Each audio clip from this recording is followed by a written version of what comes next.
Yo, what's up, Hoop Head Nation, and welcome to Buzzer Beaters. I am Eddie Aparicio. This is my co-host, Anthony Tuan Corral, and we are a podcast dedicated to the NBA. What we're going to talk about this week, it's been about a month and a half since about November since we talked about the rookies.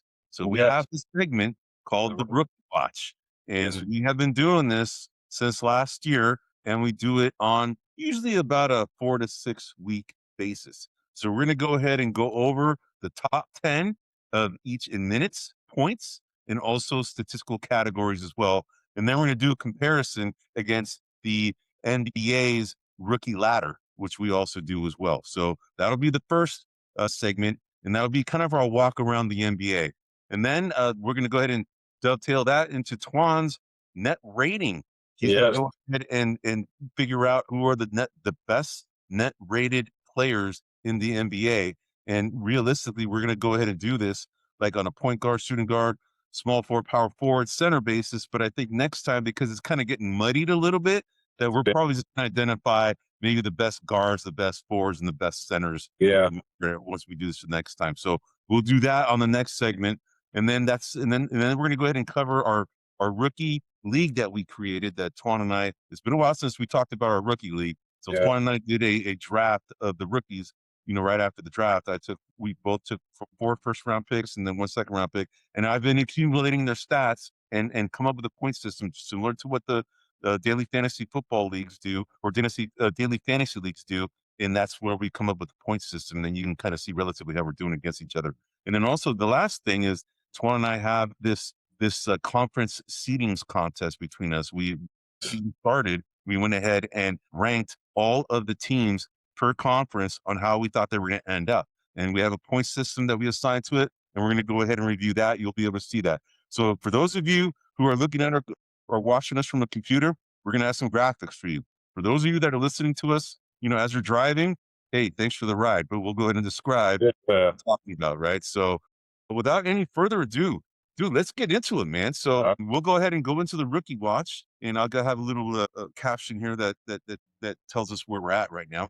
Swan's going to go ahead and put up some slides here, and then we'll get into it, man. So, all right, so here we go. So rookie watch. So this is the top 10 in minutes played, and what you see on the left column are the rankings as it is today. Okay, and then we're comparing that against the rankings that we did on episode 64, which happened right before Thanksgiving, about a week before Thanksgiving. What you see here, I have a picture at the bottom, and the picture at the bottom is the person at the top of each of these rankings. So you'll see that VJ Edgecombe is the rookie that leads in minutes played, and that was as of last episode, the last time we did this, episode 64, and this episode, which is episode 71. You will see, though, that he's still the top guy, but his points per game has decreased about 2.1 minutes per game. So he's still the top guy, right? Then we have, and by the way, VJ Edgecombe is one of the guys that are on my fantasy league. We'll get into that. And then, so Cooper Flagg's been making a lot of noise lately. I mean, this guy has emerged as a serious player, man. I mean, and he was your number 1 pick in our rookie draft, and that guy's showing out, bro, right now. He's playing like at an elite level right now. So it's this guy's only like 19 years old, man. It's crazy. Yeah. Hey, did you hear Jason Kidd got a little defensive, right? Because they were the experts, which is us out here in social media land, right? Fans and whatnot were accusing him of misusing Cooper Flagg as a point guard, and he's like, "Yo, man, I know what I'm doing. Just lay off. I know what I'm doing." And it's true. He does, man. I mean, he's the one who essentially changed Giannis Antetokounmpo's, career path, really, because he made him more ball dominant, or says he have the ball, his usage rate increasing by having the ball in his hands more and kind of facilitating the offense. And it seems to have worked, man, because Giannis Antetokounmpo is a beast of a player now, and you could owe that to Jason Kidd. So, but anyway, so Cooper Flagg. The other thing I could throw in there real quick is when you're the point guard, you understand the offense. We lost on, and of course our slides. So let me go ahead and talk as we go ahead and have him come back on the connection. So VJ Edgecombe is number 1 on both of the rankings from last time and this time. Cooper Flagg is number 2. Again, this is the rookie watch top 10 minutes played, top 10 in minutes played. VJ Edgecombe number 1, Cooper Flagg number 2. Number 3, Knueppel. He is this episode's third best in minutes played at 32.2. And last time he was third as well at 32.7 minutes. So his minutes played has been decreased by 0.5 minutes per game. Number 4 was for this episode or for this rankings instantiation is Cedric Howard of the Memphis Grizzlies. He's at 26.3. The last time he wasn't even on this list. Okay, so he wasn't even on the list last time. So he's definitely. Oh, so he was. Sorry about that. He's number 5 last time. He's number 4, so he's moved up 1 spot. Then number 5 is Ace Bailey at 26.1 minutes per game, and he is number 5. And last time he wasn't on this list, which is interesting. Derek Queen is number 6 at 25.9 minutes per game. He was actually number 10 last time in our last episode. And then number 7 is Jeremiah Fears of the New Orleans Pelicans. Derek Queen of the New Orleans Pelicans, as well as Jeremiah Fears. Then Jeremiah Fears last time was number 7, so he's exactly the same spot. He's at 7 this time, 7 last time. And again, the episode that we're talking about, we're comparing, is the episode that we did, episode 64, which happened, in November. There, you're back, bro. All right, I'm just going down the list. So I got to number 7. Trey Johnson, who's another player on Twan's list, he's at 25.1 minutes per game, which is the exact same that he had last time, and he's number 8, right? So, and then we have a number 9, Igor Denman of Brooklyn Nets, 24.9. He wasn't on the list last time. And then the last one is Zion James. He rounds out the top 10 in the minutes played for this episode, and he was actually number 4 last time. So his minutes per game has decreased by 2.9 seconds. So, Twan, anything you want to point out on any of these players with respect to their minutes played? I just kind of rolled out the top 10 for this time and compared it to last time. Anything you want to point out before we go to the next one? So I do got a couple of things to add. One is, as we know, McCain got traded from the Sixers. Obviously, with the emergence of VJ Edgecombe and given the amount of minutes that he's playing, that it's understandable why they would consider that. I'm still not sure it was a good move, but that's okay. And then another guy that I just want to point out is, the surging Charlotte Hornets. Knueppel is kind of spearheading that. Sure. By the Hornets, they're playing really well, which, by the way, was a nasty fight a couple of days ago with Detroit Pistons. I don't know if you saw that, but that was he's the one who actually kind of started the whole foray, and then Isaiah Stewart came off the bench. He's now playing. Our boy Beast was always looking for a fight. 7 games he's missing, man. But Miles Bridges went after him, dude. I was like, whoa, he did. He did, and I think that's good because Beef Stew's kind of just been trying to punk people lately, and then you got someone that stood up to him. But and then Derek Queen, who was the 10th ranked in our 64th episode, and now he's bumped up to 6th. So I thought that was, he's growing, getting better. Interestingly enough, the Pelicans decided to stay fairly quiet during the trade. There was a lot of talk about Trey Johnson, a lot of talk about Herb Jones, even some talk about Zion potentially being traded, and they kind of stayed home and stayed with the team that they have. We'll see if that pays off in the long run, but just some things that I wanted to note regarding these top 10 folks. And they still have DeJounte Murray. He still hasn't played yet, and he's still on that team, man. So correct. So yeah, I mean, we shall see. They have a good little young squad because Trey Murphy, he was the guy that the Warriors were targeting, and the New Orleans Pelicans, they have a lot of decent talent. The problem is that a lot of these guys can't stay on the court, right? So Derek Queen has emerged to be a pretty good power forward type player. I mean, I like his explosiveness. He seems to have a pretty good game. And Jeremiah Fears, man, Jeremiah Fears is actually a pretty good little point guard too. So they're definitely trying to do what the Washington Wizards did last year and playing all of their rookies as many minutes as possible. And we'll see if it pays off in the end. Washington Wizards, we know, have acquired Anthony Davis as well as Trae Young, right? So we shall see if this kind of, because we have Alex Sarr, who's been playing a lot of minutes last year, and he's actually emerged as a really good player. You have Keyshawn George and Bud Carrington. Those are the 3 that played a lot, last year for the Washington Wizards. So, but anyway, so we shall for this year's Washington Wizards,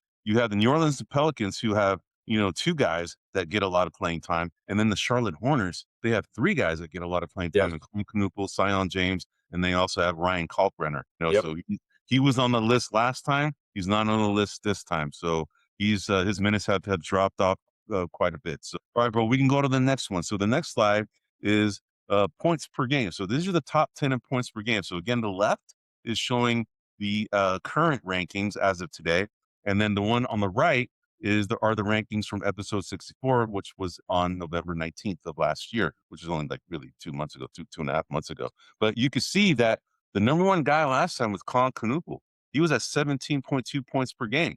What's interesting is that Knueppel has slipped down to number 2, but his points per game has increased by 1.7 points per game.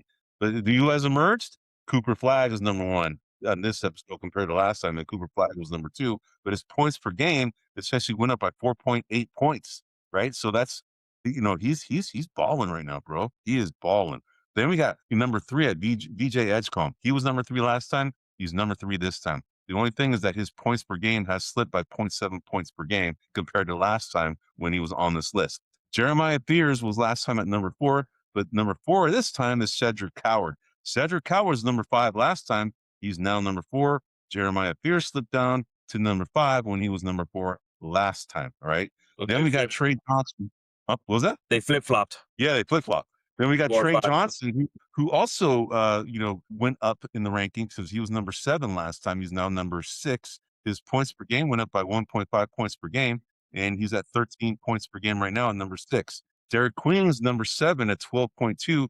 He actually also went up 1 slot because he was number 8 last time at 10.5. So he's gone up by 1.7 points per game. So, interestingly enough, Ace Bailey, he was hurt in the beginning of the season, but now he's starting to emerge. He was, the number 2 pick, and he's actually no, he was number 3 pick. Dylan Harper was number 2. Ace Bailey was number 3. He's at 11.6, and he's number 8, and he wasn't on the list last time. And he's your boy on your fantasy team, right? Yes. And then this other guy, Igor Damon from Brooklyn, he wasn't on the list last time, but he is now on this list. So, and then last time we had at number 9. It was Brian Kalkbrenner. He's disappeared from this list. He's no longer really getting the playing time they did last time. And then also number 10 last time was Wood Richard of our Golden State Warriors. He actually is nowhere on this list either because, Steve Kerr has a big bench and he's trying to figure out who to play on a nightly basis. Yes, so, he does. Also want to point out that as we get deeper into the season, these numbers, they're harder to move them. They're more set. They're more set in stone. So, given the date, just the fact that Cooper Flagg and Knueppel have gone up in points and a couple of other people, it's not as easy as one would think. As you go deeper into the season, it gets harder and harder to move that number up as well as down. I agree. What's interesting though is that Dylan Harper, he's the guy that's on my fantasy league. He was the number 2 pick. He was at number 6 last time at 14 points per game. His points per game has gone down almost, essentially 3.3 points from the last time we did this. He's at 10.7, and he rounds out our top 10. Dylan, the San Antonio Spurs, man, I got to give it to him. This team came out of nowhere, bro. Yeah, I thought they were a year away, and now I'm starting to think maybe not. Dude, they're pushing the Oklahoma City Thunder, man. I mean, they're only 3.5 games behind the Thunder right now, and I believe they play them 4 times this year, and I want to say they won 3 of the 4. Yeah, 25 points in the first. Yeah, but of course the Lakers weren't playing all their guys, Yeah. So the JJ Redick was essentially doing what essentially Steve Kerr do, is managing the schedule. Probably thought they couldn't beat the Spurs, especially because Luka's still hurt, right? And then LeBron needs the night off, and then of course you take those two guys out, give Austin Reeves a night off too, right? So they had a bunch of scrubs playing against the Spurs, and the Spurs blew them out, man. But all right, man. So we can go to the next one, which is actually our overall statistics. Now, this is a measure of essentially like, the fantasy kind of point system where you assign points to points, and then rebounds give a certain point system, and assists and blocks. You take all that into account as well as turnovers. This is how they rank. Okay. So this is overall statistical ranking. This is, in my opinion, the best true measure of actually a player's ability and talent. A lot of times, rookie of the year is kind of like more of a points kind of contest. Like a point, the points are the snazzy thing, right? That's the thing that gets all the attention. And but if they follow a system like this, I think, and you could argue they probably already do it to an extent, right? But we wanted to go ahead and compare the overall statistical rankings from last time to this time. So last time, Cooper Flagg was number 3. Right now, Cooper Flagg is number 1, according to the overall statistical rankings. He's number 1. Knueppel, he's jumped up 2 slots. He was number 4 last time. He is now number 2. So, and interestingly enough, the rookie of the year is probably corresponding to those 2 guys, the 2 Dookies, right? Cooper, Knueppel, guys are actually playing well, man. And then we got VJ Edgecombe, who's actually, rounds out the top 3. And if you look in the next slide, we'll go over that later. But if you look at the NBA rankings, it's kind of like in line, as far as the way we have it right now for this ranking. So VJ Edgecombe's number 3. Derek Queen is number 4. Derek Queen was number 8 last time, but he's moved up 4 slots according to the overall statistical rankings. Number 5 is Ryan Kalkbrenner. Interestingly enough, he didn't appear anywhere in the previous, 2 slides that we showed, but he's showing up here as, a pretty efficient player when he's on the court. Ryan Kalkbrenner was the number 1 guy last time. Okay, that's interesting how 2 months makes a difference. So he's now slipped down to number 5. Cedric Coward is now number 6, and Cedric Coward was number 2 last time. So he slipped down 4 slots. Dylan Caldwell, what? Or Dylan Caldwell, what? Sacramento Kings, that guy was nowhere to be seen. No. He was up here, It's like, whoa, what the heck, man? And then my boy, Colin Murray-Boyles, he's actually on my fantasy team too. He wasn't on the list last time. So Igor Demon, another guy, wasn't on the list last time. Jeremiah Fears was. He's number 10. He was number 6 last time. So the guys that have dropped off, Sion James, Will Richard, those guys have dropped off. They're no longer on this list. And, Dylan Harper. Dylan Harper is also, he's not on this list either. Dylan Harper is not on this list. On the but he was last time. So that has to do with it. James started strong. He was in a lot of our lists, and I see him. He's been dropping a little bit. Yeah, he's not playing as much. He's not as efficient on the floor. The guy's a big dude. Have you seen that? He's like a big buff dude, man. He's like the dude from the Portland Trailblazers. The guy who's the guy who got drafted by him is another big guy. I forgot his name, but that's who he reminds me of. The guy who who replaced Damian Lillard. But he's the guy. He's similar size, similar kind of bulky guy. But that's what he reminds me of, man. So, all right, bro. Any comments or anything that stands out to you on this? No. Just to remind the users that watch, this is probably the thing that matches most our player greatness index is where we get our data. Just, echoing what Eddie said earlier, this I think is the true measure of how great a player is. Points gets all of the media hype, but in reality, it's all of the other things that really play a large role into a team. And the fact that these guys are, on this top 10, I'd give them more credence than potentially what we're going to see as, ESPN's favorites or whoever's favorites for rookie of the year kind of deal. They don't usually align with this list. Exactly. In this case, it will because Cooper Flagg he's the name, but right. But the next slide is a good little transition, bro, because the next slide is actually where we talk about the rankings of NBA.com against our analytics rankings. Okay. So it's interesting enough, the rankings from NBA.com just came out like 5 days ago, and that's what I used. Right. So it kind of correlates. So Cooper Flagg's number 1 on NBA.com, and you can argue that's a subjective ranking process. I don't know what kind of process they go out to figure it out. They could be doing something like we're doing right now. Right. But it correlates. Cooper Flagg's number 1. Number 2 on NBA.com is Knueppel. And number 2 on our list is also Knueppel. Number 3 is VJ Edgecombe. Number 3 on our list is also VJ Edgecombe. So it's correlating the top 3, actually the top 4, because Derek Queen is number 4 on NBA.com. It's number 4 on our list as well. What's interesting? That's interesting, huh? But but they're also the top 4 scorers in the previous couple of slides. So rookies, at this point, it's hard to separate that, right? And I think once we start getting into the 5 and down, we start kind of looking at where the other stats come into play. Right. Well, what's interesting on our list, Ryan Kalkbrenner is number 5 on our overall statistical rankings, and he's nowhere to be seen on that list from NBA.com. Number 5 is Cedric Coward on their list. He's number 6 on our list. So it kind of somewhat correlates, right? Then you got Igor Demon on number 6 on NBA.com as the number 6, the top rookie, and he is actually number 9 on our list. So there is correlation as far as the players that are appearing. Ryan Kalkbrenner is not on their list, but he's on our list, right? Correct. And so Igor Demon is on both of our lists. But then Caleb Love, dude, Caleb Love, undrafted Caleb Love. And you know what, bro? this is a guy that I actually was hoping the Warriors would draft, man. And I remember we were talking about this during the draft. I'm like, dude, Caleb Love is out there and he's not even been picked yet.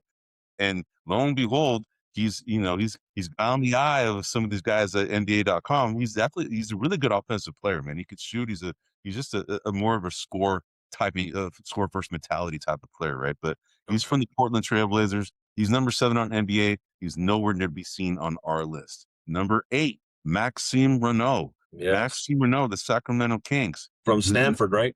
From Stanford. He's number 8 on NBA. Nowhere to be seen on our analytics rankings. Yeah, we have Dylan Caldwell from Sacramento, which exactly is nowhere on their list. Exactly, but at least Sacramento's represented on both lists. Yeah, right. So, but it's interesting how we have different people. Yeah, that's interesting. Dylan Harper, he's on their list, but not on our list. Yeah. Okay, that's interesting. Ace Bailey is on their list at number 10. He's not on our list. No. Jeremiah Fears is on our list. Colin Murray Boyles is on our list. They're not on NBA.com's rankings. I kind of find it interesting that Colin Murray Boyles is not, because he's actually been playing pretty well when he's in there. The only thing is that he gets hurt. He's been hurt a lot this season, right? He's probably one of the guys that's probably one of the most hurt rookies in the draft this year. Any parting shots on this before we go on to the next slide? No, just I wonder, when you're bringing up he's been hurt, I mean, I don't think there is, but I wonder if there's any game minimum for rookie of the year kind of deal. I know these are just rankings, but I wonder if how they're taking that into consideration. Good question. I think they have to play like 56 games, I think it is, to be able to be eligible. I know that's the same kind of thing that, for all of the awards that, that you have to be eligible for the awards, you have to play, I think 50, I want to say 56 games, but I'm not certain on that. So they can't miss more than 26 games throughout the season. So I think it's probably the same for rookie of the year, I would think. Yeah. So, and I would say I watched a couple of Kings games. I watched Maxime Renault, and I think he's got a ways to go, in terms of, as a player. So I'm a little surprised if he's ranked 8th on this list. I mean, obviously I'd have to go and compare all of the rookies, but that one kind of catches me off guard a little bit, I'll be honest. Yeah, because if I watch like Ryan Kalkbrenner, right? If I watch him play versus the Maxime Renault's kind of a more offensive oriented kind of player. Yeah. Ryan Kalkbrenner is more of a defensive, kind of dirty work kind of center. And it's interesting that a lot of these dirty work centers appear on these, overall analytics rankings, because Klingon was the big guy last year. He kept appearing on our analytics, right? But he was nowhere to be seen on the NBA.com, right? Exactly. And that guy's a hell of a player, man, So our system seems to be better at looking at who are the potential better breakout players, in my opinion. Because I think, I don't know what NBA.com does. We haven't revealed what we do essentially, but I kind of gave you an idea of what we do based on fan. For those of you that have been watching our show, a lot of you guys know I'm a big DFS player. So, and we have our little rookie fantasy league, and I come up with a point system. Even for our player greatness index, I came up with a fantasy based point system. And that's kind of what we're doing here. And it correlates. It correlates to a player's efficiency as far as the statistics that they are accruing throughout the game. So correct. So, all right, bro, we got the next slide. All right, so we got this is my last slide before we turn over to Twan. But what this is a rookie ladder comparison. So this is just comparing NBA.com's rookie ladder from this episode compared to the one that we covered in November of last year. So you will see that a lot of these players here are similar, right? You got Knueppel, Cedric Howard, the top 2 from last time. Now it's become Cooper Flagg, Knueppel this time. VJ Edgecombe was number 4 last time, and now he's number 3. So, and then you got Derek Queen, who is number 4 this time, and he's number 8 time. Igor Demon was nowhere to be seen on the list last time. Caleb Love was nowhere to be seen on the last one. And then Maxime Renault, nowhere to be seen last time. Dylan Harper was nowhere to be seen on the last one either. Ace Bailey, he was seen on the last one. He just slipped one slot because he was number 9 last time. He's now number 10. So interestingly enough, I just wanted to point out the differences. This is usually I think our analytics and our whole process kind of predicts the top 2 accurately. I think the top 3 accurately. I think, Cooper Flagg, Knueppel, and VJ Edgecombe, I think are the top 3 in that order. You can kind of argue that, Derek Queen, could be, number 4, number 5. Cedric Howard could be number 4, number 5. From there's a lot of like trade up, but the top 4 typically are those guys, So, all right. So we're going to go into Twan's net rating at each position. Now, we did this last time, and we're going to do this every time we do the rookie watch. Again, we're going to do this every 4 to 6 weeks. And, we wanted to go ahead and have Twan just cover his best net rated players at each position. So I'll let you go ahead. Yeah. So as a reminder to everyone out there, I pick an average of at least 10 minutes per game that they're averaging. That doesn't take into consideration games played. Obviously, if you played, 1 or 2 games and averaged over 10 minutes, your numbers are going to be a little swayed if you did good or if you did bad.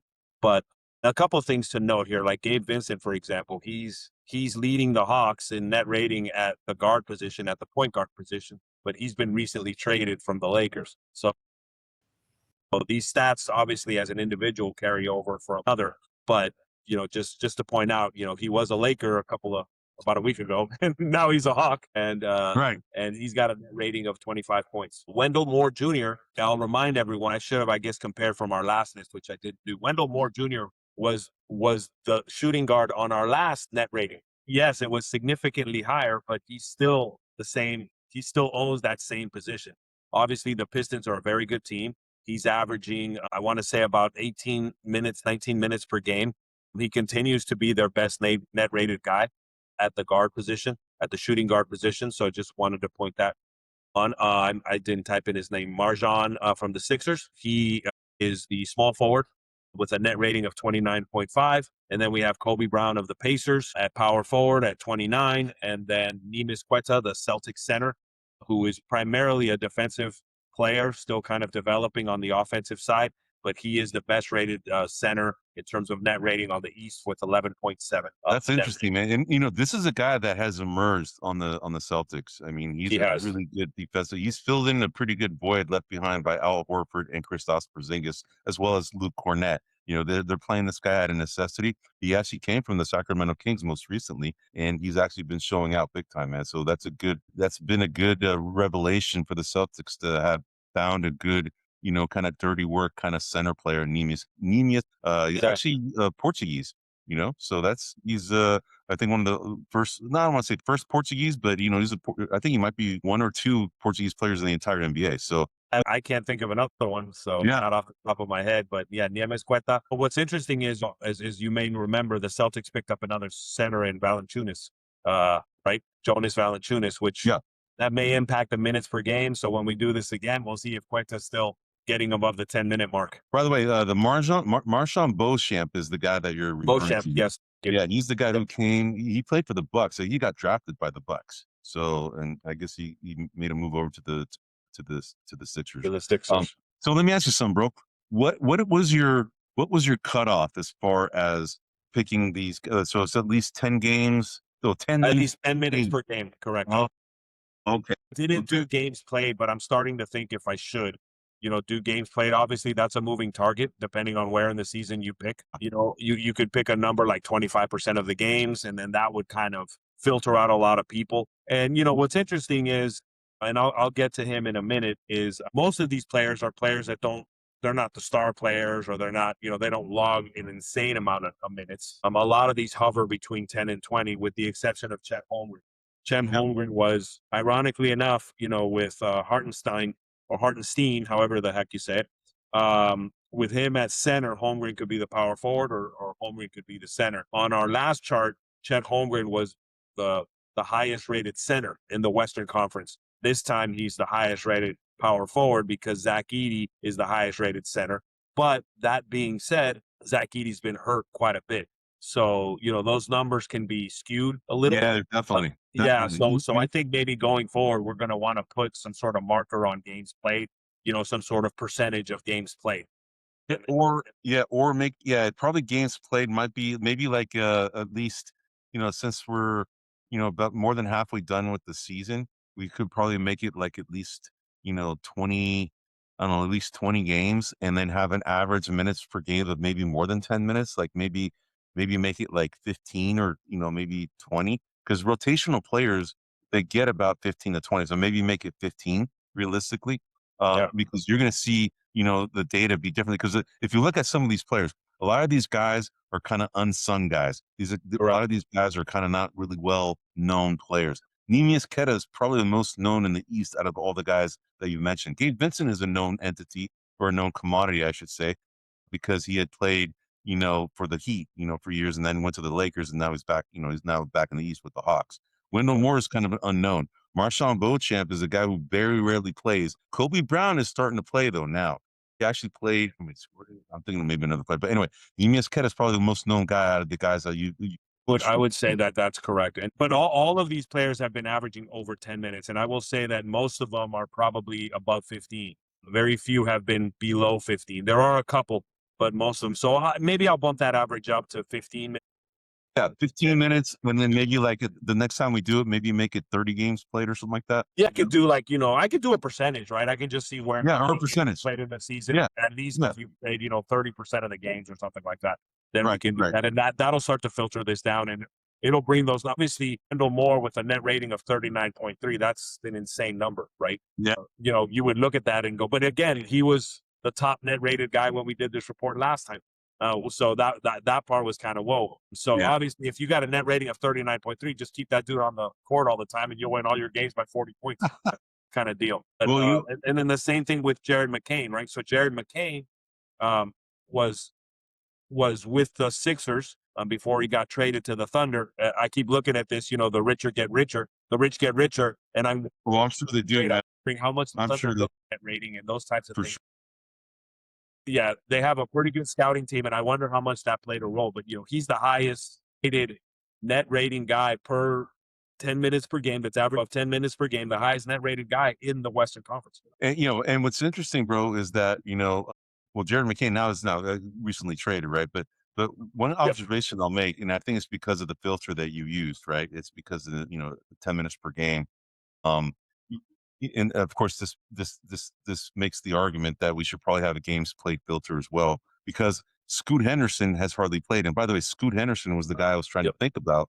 That was a comparison to Zion James. They're both really bulky, strong guys, right? So that was the guy that I was trying to remember. So it's kind of pertinent that you had this showing up. But Scoot Henderson hasn't played that much this year.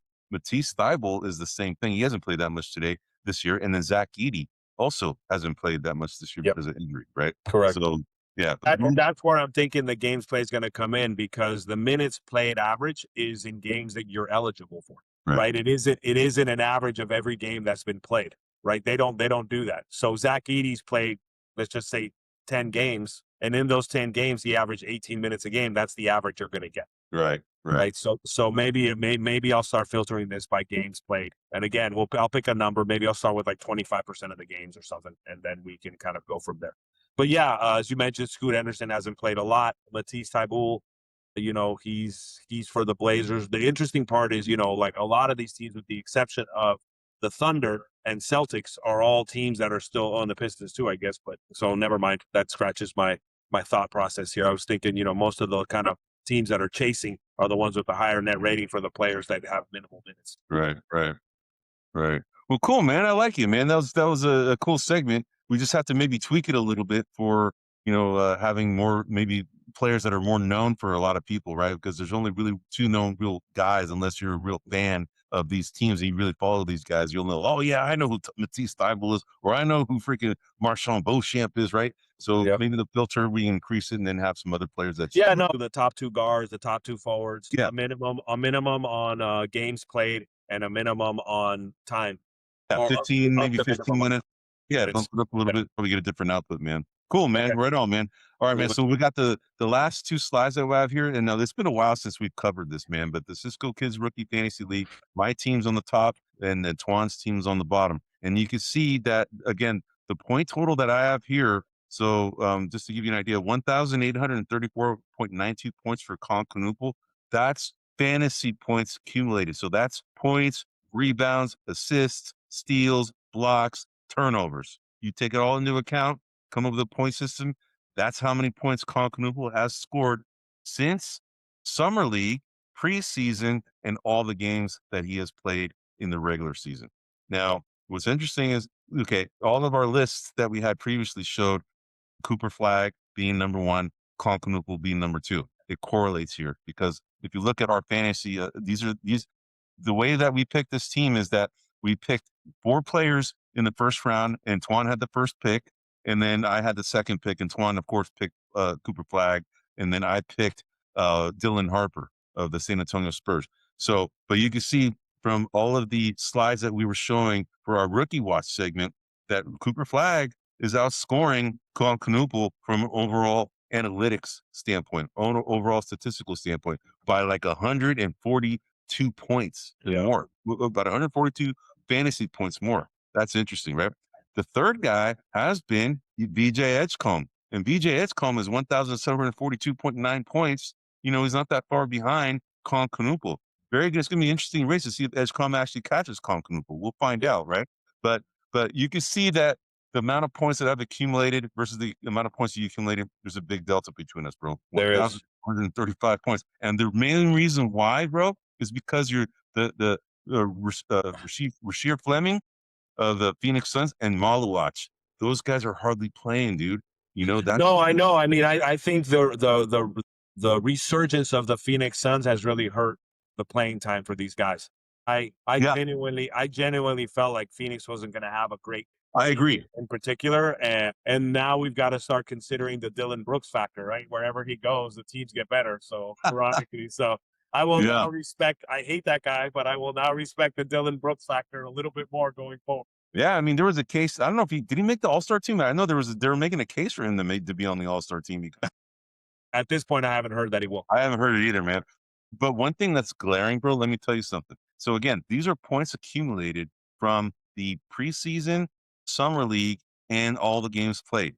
Yep. Johnny Broome is my second round pick. He's outperformed Rasheed Fleming and Malawach, and Johnny Broome he's played maybe 2 or 3 games in the regular season. Yeah, kind of shows you kind of a monster of a preseason and summer league that guy had, man. Yeah. Anyway, my hope is Trey Johnson starts. He's been coming up the ranks a little bit. He got hurt. Yeah. He got sprained ankle, I think, recently. So he gets hurt here and there. But that guy looks good, man. I like him. Yeah. I like him. So anyway, bro. So that's it's been a while since we did an update on this. We used to do it more regularly. We're not going to do it as regularly. We'll do probably one more before the season ends, and then that'll be it. And then you're going to owe me a freaking fat lunch, bro. All right. Look. All right. So this is the last slide, and then we're going to go ahead and call it quits for ours, because we're at 40 minutes. So this is the last slide. So again, Twan and I had a contest among us, and we do this. We always do little contests just to kind of keep things interesting. And what we did is we came up with a point system for determining a conference seating for each of the conferences, and we both picked, the way that these teams were going to finish. And you can see on the left side are the West rankings, with Twan being first and I'm being second, and on the right, kind of like the lighter blue, is Twan's rankings first, and then mine second for the East. And the one, if you look at each of the color blocks, there's a left column and a right column within those blocks, and the one on the left are the actual rankings on where they're ranking right now, and then the projected rankings are what we initially picked before the season began. And then we came up with this point system that you see on the very bottom right hand side. It's a scoring system where we assign 5 points if you get the slot exactly right. And then if you're off by 1, you get 3 points if you're only off by 1 slot in either direction. And then you get 2 points if you're off by 2 slots in either direction, and then no more points after that. So the most that you can get here is 75 points per conference, right? So it's 150 points maximum that you can get. You can see right now that last time we did this, I had 48 points, Ton had 40 points. This time I have 41 points. Twan is the same at 40 points. So I came down by 7 points. Twan has stayed the same. But you can see that if you look at a percentage basis, if the maximum is 75 points per conference, we're doing pretty bad, bro, right? Yeah, we're way off. But hey, man, we're probably one of the only guys that keep ourselves honest and checking in on this, but we, our goal is to get somewhere, probably in the 50-point range, before the end of the season. I don't know if we'll get there because right now it's not going to move too much more, right? Yep. But the Clippers have been moving up the ranks, and I don't know if they're going to be moving up the ranks anymore, but, because a lot of these guys, kind of are kind of fighting for the play-in. A lot of these guys, I think, have given up on the season and, doing a lot of load management, this and that, and, traded away some of the Clippers, who would have thought they would like trade away Zubac and, and James Harden, right? It's like, what? And they were like on a surge. And then they went ahead and just traded these guys. I'm like, what? But, Kawhi Leonard has been balling, bro. he's back, right? The side. Yeah, he's back for now, my man. He gets hurt too often. Yeah. Right on, man. Well, hey, man, that's it for our episode for this week. As far as our walk around the NBA, again, we do this on a probably 4-week to 6-week basis. Normally we cover the around the NBA on a weekly basis, but we wanted to do something different, kind of a fun segment that we think that we should be doing, on a every 4 to 6 week basis. Anyway, I'm Eddie Aparicio. This is Anthony Tuan Corral. Thanks for listening to us. We're brought to you by grumblingsmedia.com, and you can also find us on wherever you can find your podcasts. We're going to go ahead and sign off, but we'll be here again next week. And thanks for listening, everyone. Take care, everyone. Hey everybody, this is William Del Pilar, founder of Grumblings Media, and I want to say thank you for watching our content. If you want to support our all-volunteer efforts at Grumblings Media, smash the subscribe button right here. 100% free, and please consume and share our great content. Click either one of these two boxes for more of our work.